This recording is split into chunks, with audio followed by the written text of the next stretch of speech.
देवी मैया जी की महिमा अपार बहिना, देवी मैया जी के महिमा अपार बहिना। संगे चले चलू खोइच भरले मैया के दरबार बहिना, संगे चले चलू खोइच भरले मैया के दरबार बहिना।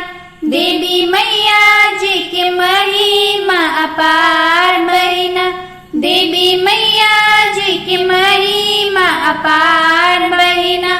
अष्टमी के दिन सब खोइच भरै छै, खोइच भरै छै, खोइच भरै छै। लाले सिंदूर लाले चुनरी चढ़बै छै, लाले लाल छै मैया के श्रृंगार बहिना, लाले लाल छै मैया के श्रृंगार बहिना।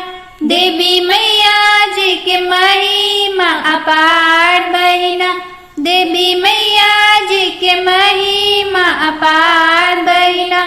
अरे बच्चा उड़े संग दुई भसु पारी, दुई भसु पारी हो दुई भसु पारी। धूप दीप माला लियो गुणमती नारी, गुणमती नारी हो गुणमती नारी। सबके सुनै छथि मैया जी पुकार बहिना, सबके सुनै छथि मैया जी पुकार बहिना। देवी मैया जी के महिमा अपार बहिना, देवी मैया जी के महिमा अपार बहिना। ओतै चलू कीन लेब लड्डुआ पेड़ा, लड्डुआ पेड़ा हो लड्डुआ पेड़ा।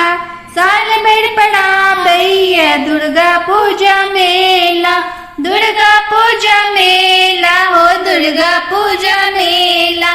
आज से पूरी जे तो आई तोहार बहिना, आज से पूरी जे तो आई तोहार बहिना।